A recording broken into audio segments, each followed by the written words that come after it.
الحمد لله نحمده ونصلي على رسوله الكريم أما بعد. கண்ணியமிக்க அல்லாஹ்வின் நல்லடியார்களே, நம்ம தொடர்ந்து இந்த குர்ஆன் எப்படி இறங்குச்சு, அது எப்படி ஒன்று சேர்க்கப்பட்டுச்சு அப்படிங்கிற அந்த வரலாறுகளை தொடர்ந்து பார்த்துக்கிட்டு இருக்கிறோம். அதில் நபியுடைய காலத்தில் இந்த குர்ஆன் எப்படி பாதுகாக்கப்பட்டுச்சு, அதற்கு பிறகு வரக்கூடிய காலங்களில் அதனுடைய பாதுகாப்பு எப்படி அமைஞ்சிச்சு அப்படிங்கிற அந்த விஷயங்களை மேலும் தொடர்ந்து பார்க்க வேண்டியது இருக்கு. அதில் நமக்கு எல்லாத்துக்குமே தெரியும், குர்ஆன் அப்படிங்கிறது 23 ஆண்டுகள் கொஞ்சம் கொஞ்சமாக இறங்குறனால நபி ஸல்லல்லாஹு அலைஹி வஸல்லம் அவர்களுடைய காலத்தில் என்ன செய்யலைன்னு சொன்னால், இந்த குர்ஆன் முழுமையான ஒரு புக்குடைய வடிவில் இல்லை. சந்தர்ப்பத்துக்கு தகுந்தவாறு, தேவைக்கு தகுந்தவாறு அல்லாஹ் தஆலா சில வசனங்களை அவ்வப்போது இறக்குவான். இறக்கக்கூடிய அந்த வசனங்களை என்ன செய்வாங்கன்னு சொன்னால், உடனடியாக நபி ஸல்லல்லாஹு அலைஹி வஸல்லம் அவர்கள் மனனம் செஞ்சு கொள்வாங்க.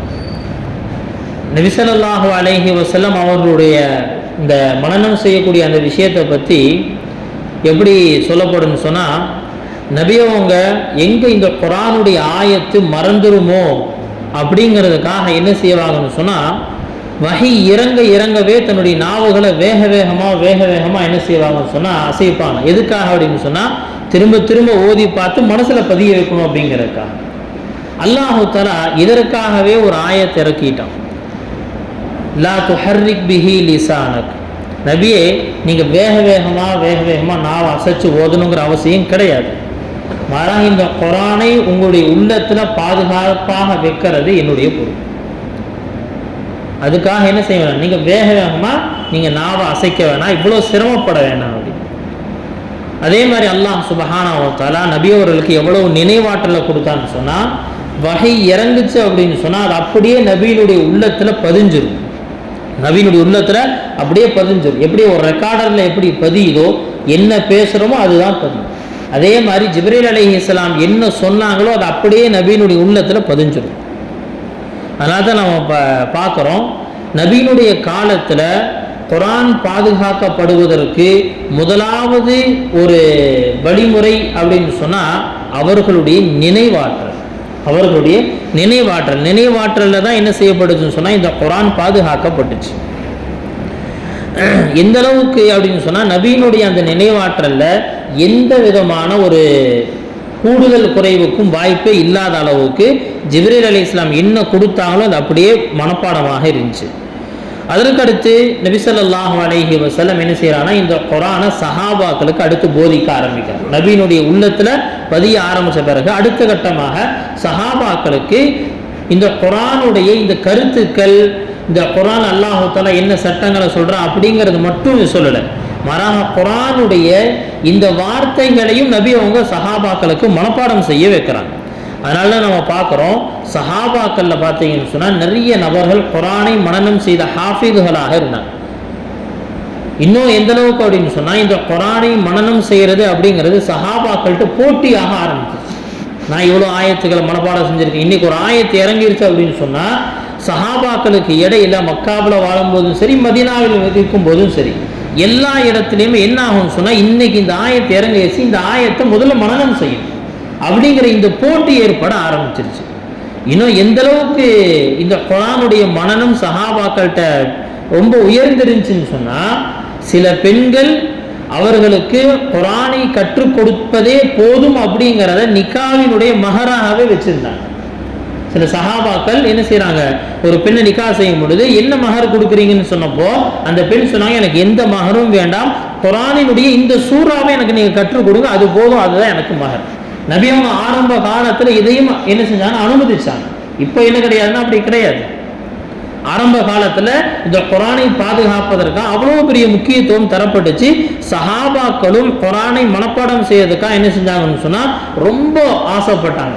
ஹரத் உபாதத் இப்னு சாமித் ரலியல்லாஹு அன்ஹு அவங்க சொல்கிறாங்க, மதீனாவுக்கு வந்த உடனே நபி ஸல்லல்லாஹு அலைஹி வஸல்லம் என்ன செய்கிறாங்கன்னா, மதீனாவாசி ஒருத்தர், அவர் கூட ஹிஜ்ரத் செஞ்சு வந்த சஹாபி ஒருத்தர்.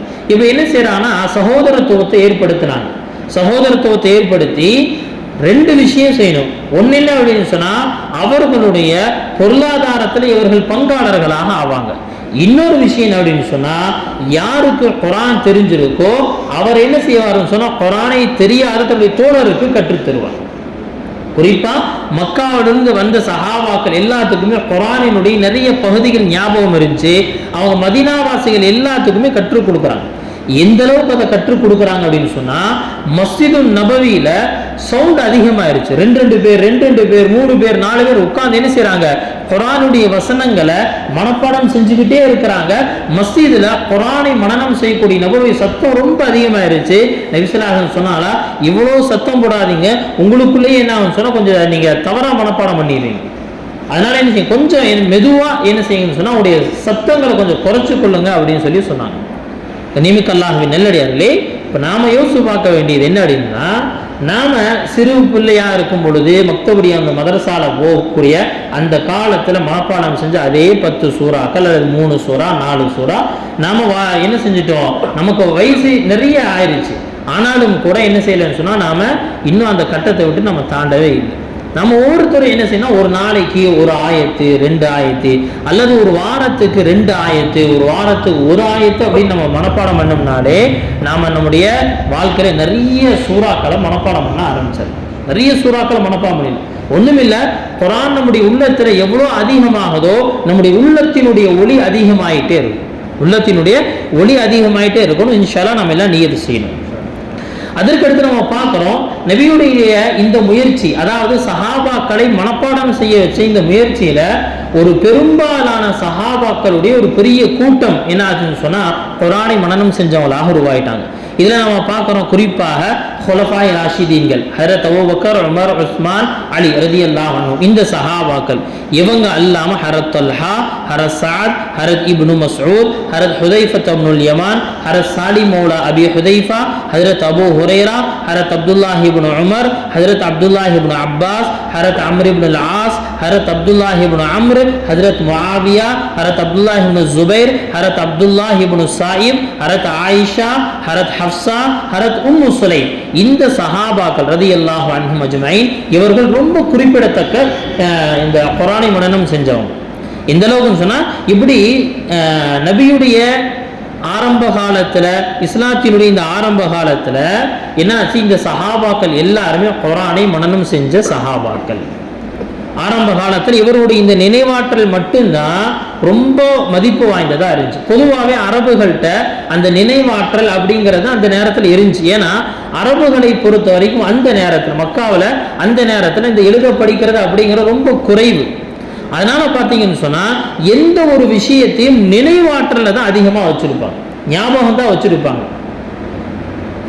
கிராமத்தில் வாழக்கூடிய அந்த சாதாரண மக்களாக இருந்தாலும் சரி, அவர்களும் எப்படின்னு சொன்னா தன்னுடைய வம்ச வழி அதை என்ன செய்வாங்கன்னு சொன்னா, நீண்ட வம்சம் வழி, எங்களுடைய அத்தா, அவருடைய அத்தா, அவங்க அத்தா, அவங்க அத்தா, அப்படி என்னன்னா நீண்ட வம்ச வழியை ஞாபகம் வச்சிருப்பாங்க. இதை எல்லாத்தையும் விட பெரிய விஷயம் என்ன அப்படின்னு சொன்னா, அந்த மக்கள் அவருடைய குதிரையினுடைய வம்ச வழியை நினைவில் வச்சிருப்பாங்களாம். அவங்களுடைய குதிரை அதுக்கு ஒரு பேர் வச்சிருப்பாங்க. அந்த குதிரையினுடைய அத்தா யார், அந்த குதிரையினுடைய அத்தா யார், அந்த குதிரையினுடைய அத்தா யாருன்னு சொல்லி குதிரையினுடைய வம்சவழி எல்லாம் ஞாபகம் வச்சிருப்பாங்க. அந்த அளவுக்கு அபார நினைவாற்றல் அல்லாஹ் தஆலா கொடுத்திருந்தா அந்த அரபு மக்கள்கிட்ட. இந்த நினைவாற்றலின் மூலமாகத்தான் எல்லா இடத்துக்கும் அந்த நேரத்தில் குர்ஆன் பரவுச்சு. குறிப்பா சொன்னாங்க, இந்த மக்காவிலிருந்து மதீனாவுக்கு ஹிஜ்ரத் செஞ்சு போன சஹாபாக்கள் வழியில என்ன செய்யறாங்கன்னா ஒரு இடத்துல தங்குறாங்க. நிறைய சஹாபாக்கள் அங்கதான் தங்கி என்ன செய்யறாங்கன்னா மதீனாவுக்கு போறாங்க. அப்படி மதீனாவுக்கு போகக்கூடிய வழியில என்ன செய்யறாங்க, குர்ஆனுடைய ஆயத்துகள் அவங்க ஓதுறத ஒரு சிறுவர் கேட்டு அவர் என்ன செஞ்சாருன்னா, அவர் மதீனாவுக்குள்ள நபிகிட்ட போய் சொன்னாரா, யார சொன்னா, நான் இவ்வளவு என்ன செஞ்சிருக்கேன், குர்ஆன் மனப்பாடம் பண்ணியிருக்கேன். சின்ன பையன், 10 வயசு பையன். நபி அவங்க என்ன செய்யறாங்கன்னா அந்த ஏரியாவுக்கு அவரையே இமாமாக ஆக்கினாங்க. ஏன்னா குர்ஆனுடைய பெரும்பகுதியை மனப்பாடம் செஞ்சுட்டார். அப்ப குர்ஆனுடைய இந்த மனனம் அப்படிங்கிறது இருக்கு, என்ன ஆச்சுன்னு சொன்னா அதுதான் ஆரம்ப காலத்துல ஒரு பெரிய இந்த குர்ஆனுடைய பாதுகாப்பாக இருந்துச்சு. இன்னும் சொல்லுவாங்க, முந்தைய வேதங்கள் எதுவுமே மனனம் செய்ய முடியாது. தௌராத்தை மனப்பாடம் செஞ்சவங்க மொத்தமே 4 பேர் தாங்க. ஹஜ்ரத் மூசா அலைஹிஸ்ஸலாம் இல்லாம என்ன அப்படின்னா மொத்தமே ஒரு 4 பேர் தான். மூசா அலைஹிஸ்ஸலாம், ஈசா அலைஹிஸ்ஸலாம், அது போல இன்னும் 2 பேர் தௌராத்தை முழுசா மனப்பாடம் செஞ்சவங்க. அவ்வளவு கஷ்டமாக இருக்கும். இன்னைக்கு குர்ஆனை மனப்பாடம் பண்ணவங்க அப்படிங்கிறவங்க உலகத்தில் நிறைஞ்சு கிடக்கும், உலகத்துல நிறைஞ்சு கிடக்குறாங்க. குர்ஆனை அவ்வளவு லேசாக ஆக்கியிருக்க, அவ்வளவு லேசானதாக ஆக்கியிருக்க. இன்னும் சொல்லுவாங்க, இந்த குர்ஆனினுடைய பரக்கத்துல தான் இந்த உம்மத்துக்கு அல்லாஹ் தஆலா அபாரமான மனன சக்தியை கொடுத்தார். குர்ஆனுடைய இந்த பரக்கத்துல இந்த உம்மத்துக்கு பெரிய மனன சக்தியை கொடுத்தான். அதுல குறிப்பா சொல்லுவாங்க இமாம் புகாரி ரஹ்மத்துல்லாஹி அலைஹி அவர்களுக்கு அல்லாஹ் தஆலா எவ்வளவு நினைவாற்றலை கொடுத்திருந்தான். அவர்களுடைய நினைவாற்றல் அப்படிங்கிறது ஊர்ல எல்லா இடத்துலையும் பேசப்படுது, ஊர்ல எல்லா இடத்துலையும் பேசப்படுது. அவங்க வேறொரு ஊருக்கு ஏதோ ஒரு விஷயமா வந்திருக்கிறாங்க. அந்த நேரத்தில் அந்த ஊரினுடைய அறிஞர்கள் என்ன செய்யறாங்க, முடிவு செய்யறாங்களா, இன்னைக்கு இமாம் புகாரியுடைய நினைவாற்றலை என்ன செய்யணும்னு சொன்னா சோதிச்சு பார்க்கணும். அவங்களுடைய நினைவாற்றல் சொல்றாங்களே ரொம்ப பெரிய மனப்பாட சக்தி உள்ளவரும் சொல்றாங்களே, எப்படிங்கிறது நீங்க நம்ம பார்த்துடலாம் அப்படி என்ன செய்யறாங்க, அவங்க ஒரு சோதனை வைக்கிறாங்க. அந்த சோதனையில் என்ன செய்யறாங்கன்னு சொன்னா 10 நபர்கள் ஆளுக்கு 10 ஹதீஸ்கள். அந்த ஹதீஸினுடைய அறிவிப்பாளர்கள் வேறையா இருப்பாங்க, அந்த ஹதீஸ் வேறையா இருக்கும். இப்படி என்ன செய்யணும்னு சொன்னா ஹதீஸையும் ஹதீஸினுடைய அறிவிப்பாளரையும் மாத்தி மாத்தி என்ன செய்யணும்னு சொன்னா ஒரு 100 ஹதீஸ்களை தயார்படுத்திட்டாங்க. ஒரு 100 ஹதீஸ் அவங்க வந்துடுறாங்க. வந்தப்ப என்ன செய்யறாங்கன்னா, உங்களிடத்துல சில ஹதீஸ்கள் சம்பந்தமா நாங்க கேள்விகள் கேட்கணும் அப்படின்னு. எல்லா மக்களும் நிறைய நிறைஞ்சிருக்கிறாங்க. சொன்னா தாராளமா கேளுங்க அப்படின்னு. முதல் நபர் என்ன செய்யறாரு, வர்றாரு, முதல் ஹதீஸ் சொல்லி கேட்டாரா, இது உங்களுக்கு தெரியுமா, இல்லை எனக்கு தெரியாது. 2வது ஹதீஸ் சொல்றாரு, இது தெரியுமா, எனக்கு தெரியாது. இப்படின்னா அவர் 10 ஹதீஸ் சொல்லிட்டாரு, அடுத்த நபர் 10 ஹதீஸ் சொல்லிட்டாரு. இப்படி 10 பேருமே ஆளுக்கு 10 ஹதீஸ்களாக 100 ஹதீஸ என்ன செஞ்சாங்க, சொல்லி முடிச்சிட்டாங்க. மக்கள் எல்லாத்துக்கும் என்ன அப்படின்னு சொன்னா ஒரே ஆச்சரியம், என்னன்னா பெரிய மனப்பாட சக்தி உள்ள ஒரு ஹதீஸுடைய கலையில ரொம்ப தேர்ந்தவர் அப்படின்னு சொன்னாங்களே. ஆனா என்னது, எந்த ஹதீஸை கேட்டாலும் தெரியல, மக்களுக்கு தெரியாது. மக்களுக்கு ஹதீஸ்களை மாத்தி கேட்டிருக்கிறாங்கிறது மக்களுக்கு தெரியாது, அந்த ஆலிம்களுக்கு மட்டும்தான் தெரியும். இப்ப என்ன செய்யறாங்கன்னா 10 பேர் கேட்டு முடிச்ச பிறகு கேட்டாரா, எல்லாம் கேட்டு முடிச்சிட்டீங்களா, கேட்டு முடிச்சிட்டோம். முதல் நபரை கூப்பிட்டு சொன்னாலா, நீ சொன்ன முதல் ஹதீஸ் இது, ஆனா நீ சொன்னது தப்பு. அந்த ஹதீஸினுடைய சரியான அறிவிப்பாளர் இவர், அந்த ஹதீஸினுடைய அந்த அறிவிப்பாளருடைய சரியான ஹதீஸ் இது. அவர் சொன்ன தப்பான ஹதீஸையும் சொல்லி சரியான ஹதீஸையும் சொல்றார். இப்படி கிட்டத்தட்ட அவர்கள் செஞ்ச அந்த குளறுபடிகளாக 200 ஹதீஸ்களை என்ன செய்யறாருன்னு சொன்னா அவங்களுடைய அந்த தவறை சரி செஞ்சு அந்த 100 ஹதீஸுக்கு 200 ஹதீஸ்களை சொல்லி முடிக்கிறார். நீனுக்கு அல்லாஹ்வின் நல்லடியிலே மக்கள் எல்லாம் அப்படி வியந்து போயிட்டான், ஆச்சரியப்பட்டு போயிட்டான், இவ்வளவு பெரிய மனப்பாட சக்தியா. அல்லாஹ் தஆலா சொல்லுவாங்க, இந்த குர்ஆனினுடைய பரக்கத்துல இந்த உம்மத்துக்கு அவ்வளவு பெரிய மனப்பாட சக்தியை கொடுத்தாங்க. ஆரம்ப காலத்துல இந்த மனன சக்தியை வச்சு மட்டும்தான் என்ன செஞ்சாங்கன்னு சொன்னா இந்த குர்ஆன் பாதுகாக்கப்பட்டுச்சு. அதே போல சமீப காலத்துல இந்தியாவில் வாழ்ந்த ஒரு அறிஞர் அல்லாமா அன்வர் ஷா காஷ்மீரி ரஹ்மத்துல்லாஹி அலைஹி, இவர்களுடைய மனப்பாட சக்தியை பத்தி சொல்லுவாங்க. இவங்க யாருங்க, இவர் நடமாடும் நூலகம், இவர் என்னங்க மொபைல் லைப்ரரி. இவர்கிட்ட எந்த கிதாபை பத்தி எப்படி கேட்டாலும் சொல்லுவார். அவருடைய மௌத்தினுடைய கடைசி காலம், அவரு இன்னும் சொல்ல போனா கடைசி நேரம் சொல்றாங்க. தேவபந்தியினுடைய முஹ்தமீம் அந்த நேரத்தில் பிரின்சிபலா இருந்தவங்க காரி தய்யிப் சாப் ரஹ்மத்துல்லாஹி அலைஹி, அவங்க சொல்றாங்க, நான் ஹஸ்ரத் அவங்க அசர்ல வஃபாத் ஆறாங்க. ஒரு 2-3 மணி நேரத்துக்கு முன்னாடி ஹஸ்ரத்துட்டு போய் என்ன செய்யறேன்னு சொன்னா நலம் விசாரிக்கிறதுக்காக போய் பேசிட்டு இருந்தேன்.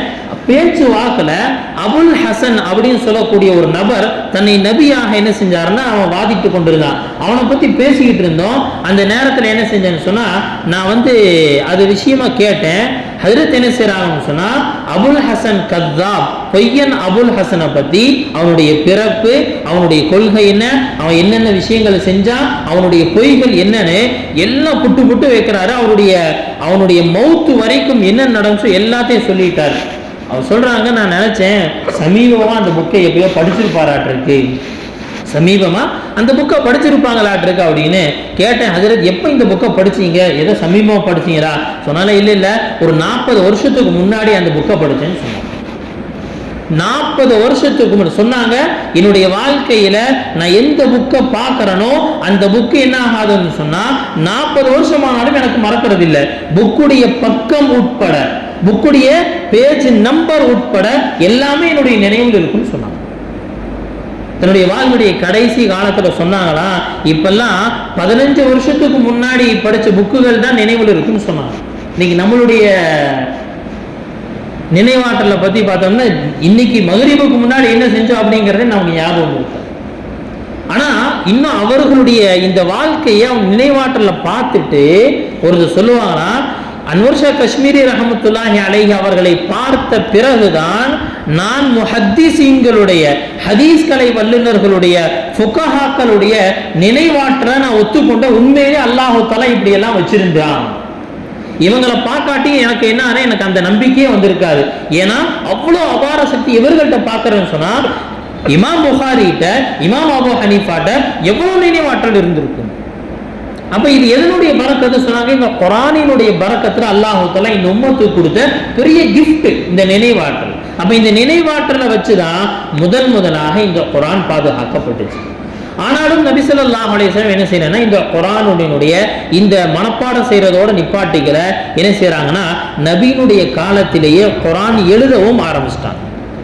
ஹரத் ஸைத் இப்னு சாபித் இதுல ரொம்ப பிரசித்தி பெற்றவங்க, ரொம்ப முக்கியமான ஆள். ஸைத் இப்னு சாபித் சொல்றாங்க, எப்ப வஹி இறங்குதோ, வஹி இறங்கின உடனே நபி ஸல்லல்லாஹு அலைஹி வஸல்லம் என்ன செய்யணும்னா, ஏதாவது ஒரு துண்டு, எலும்பு துண்டோ அல்லது தோலினுடைய துண்டோ அல்லது கல் எடுத்துட்டு நான் நேரா போயிடுவேன். நபி அவங்க என்ன செய்வாங்கன்னு சொன்னா, அந்த வஹி இறங்கி முடிச்ச உடனே நபி ஸல்லல்லாஹு அலைஹி வஸல்லம் சொல்ல சொல்ல சொல்ல சொல்ல என்ன செய்வேன்னா, நான் அப்படி எழுத ஆரம்பிப்பேன். நபி அவர்கள் சொல்லும் போது நான் எழுதுவேன் தெரியுமா, எனக்கு அந்த நேரத்தில் எப்படி இருக்கும்னு சொன்னா, என்னுடைய உடம்புல ஒரு பெரிய பாரம் இறங்கி இருக்கும். நான் நினைப்பேன், எழுதி முடிச்ச பிறகு என்னால் எழுதி நடக்கவே முடியாது. நபிக்கு என்ன ஒரு நிலை இருந்துச்சோ அதே நிலை எனக்குள்ள நான் உணர்ந்தேன். ஏற்கனவே சொன்னல, வஹி இறங்கும் போது நபியினுடைய நிலை எப்படி இருக்கும்னா, உடம்பு அப்படியே ரொம்ப எப்படியா வெயிட் ஆயிரும், ஏதோ போட்டு அமுத்துற மாதிரி இருக்கும். ஏதோ ஒரு விலங்குகளுக்கு மேல, ஒட்டகத்து மேல உட்கார்ந்தா ஒட்டகம் சுமை தாங்க முடியாது, வெயிட்டை தாங்க முடியாத அளவுக்கு தலையை கீழே போட்டும், அப்படிங்கிறதெல்லாம் இருக்கு. அப்ப அந்த உணர்வை என்ன செஞ்சேன்னா, நான் எழுதும் போது உணர்ந்தேன், நான் எழுதி முடிச்சா அடுத்து எந்திரிச்சு நடக்கவே முடியாதோ அப்படிங்கிற அளவுக்கு இருக்கும். எழுதி முடிச்சவரை நபி அவங்க சொன்னாங்க, இங்க படிச்சு காட்டுன்னு சொல்லுவாங்க. நான் நபி அவங்களுக்கு முன்னாடி படிச்சு காட்டுவேன், அதில் ஏதாவது தவறுகள் இருந்தால் சரி செய்து கொடுப்பார்கள். சரி செய்த பிறகு சொல்லுவாங்க, இதற்கடுத்து நீ எல்லா மக்கள்கிட்டையும் போய் இந்த வசனம் இன்றைக்கு இறங்கி இருக்குன்னு போய் சொல்லுன்னு சொல்லுவாங்க.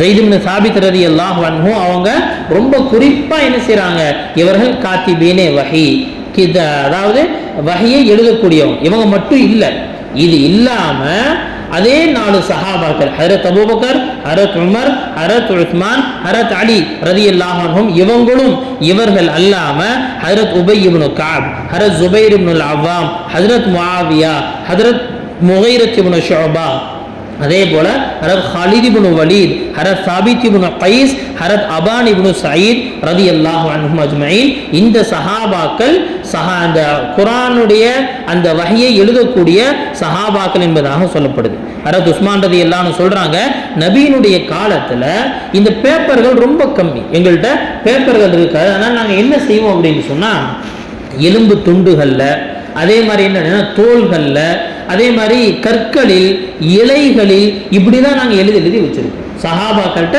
அந்த பொருள்கள் தான் இருக்கும். சில சஹாபாக்கள் தான் என்ன செய்யணும், பேப்பர்ல எழுதி வச்சிருப்பாங்க. யார்கிட்ட பேப்பர் இருக்கோ எல்லாத்துலையும் முழுசா பேப்பர் இருக்காது. பேப்பர் கிடைக்கிற நேரத்தில் அந்த பேப்பர்ல எழுதி வச்சிருப்பாங்க. இப்படி நபியினுடைய கண்காணிப்புல என்ன செய்யப்பட்டுச்சுன்னு சொன்னா, நபியினுடைய வாழ்க்கையில முழுசா குர்ஆன் எழுதப்பட்டுருச்சு. ஆனா என்னன்னு சொன்னா, ஒரு புக்குடைய வடிவத்துல இல்லை, புக்குடைய வடிவத்துல இல்லை, எல்லாம் பிரிஞ்சு பிரிஞ்சு பிரிஞ்சு பிரிஞ்சு கடைஞ்சு. ஆனால் நபியினுடைய காலத்துல முழு குர்ஆனும் எழுதப்பட்டுருச்சு, முழு குர்ஆனும் எழுதப்பட்டுருச்சு. பாருங்க, எந்த நபி, எந்த வேதமும், அதாவது தௌராத் இன்னைக்கு எழுதப்பட்டிருக்கு, இந்த தௌராத்னு சொல்லி அவங்க கையில வச்சிருக்கிறாங்க, இஞ்சின்னு சொல்லி கையில வச்சிருக்கிறாங்களே, அது எல்லாமே அவர்களுடைய காலத்திலும் தொடர்ந்து பாதுகாக்கப்பட்டு வந்தது கிடையாது. என்னாச்சு, காலப்போக்கில் பின்னால என்ன நினைவில் இருக்கோ அதெல்லாம் எழுதி வச்சுக்கிட்டது, அப்படிதான் இருந்துச்சு. ஆனால் இந்த குர்ஆன் இறங்கவே எழுதப்பட்டுச்சு. இறங்கவே எழுதப்பட்டுச்சு. அன்றைக்கு எழுதப்பட்டது எப்படி எழுதப்பட்டதோ இதுவரைக்கும் அப்படிதான் இருக்கு, இனி கியாமத் வரைக்கும் அப்படிதான் இருக்கும். அல்லாஹ் சுப்ஹானஹு வ தஆலா இதை பாதுகாக்கக்கூடிய பொறுப்பை எடுத்திருக்கான். இப்படிதான் நபி ஸல்லல்லாஹு அலைஹி வஸல்லம் அவருடைய காலத்துல நினைவாற்றலின் மூலமாகவும் எழுத்து வடிவத்திலும் குர்ஆன் முழுமையாக என்ன செய்யணும் இந்த உம்மத்துக்கு வந்துருச்சு. ஆனா விஷயம் என்ன, ஒரு புக்குடைய அந்த தோற்றத்துல வரல. புக்குடைய தோற்றத்தில் எப்படி வந்துச்சு அப்படிங்கறது இன்ஷா அல்லாஹ் அடுத்த நாள் நம்ம பார்ப்போம். ஹஜ்ரத் அபூபக்கருடைய காலத்துல, ஹஜ்ரத் உஸ்மான் ரலியல்லாஹு அன்ஹு காலத்துல தான் அந்த வடிவத்துக்கு வருது. அல்ஹம்துலில்லாஹி ரப்பில் ஆலமீன். அல்லாஹும்ம ஸல்லி அலா முஹம்மதின் வ அலா ஆலி முஹம்மதின் வ பாரிக் வ சல்லிம். ربنا ظلمنا أنفسنا وإن لم تغفر لنا وترحمنا لنكونن من الخاسرين. ربنا لا تزغ قلوبنا بعد إذ هديتنا وهب لنا من لدنك رحمة إنك أنت الوهاب. اللهم ارحمنا برحمتك يا أرحم الراحمين. آمين.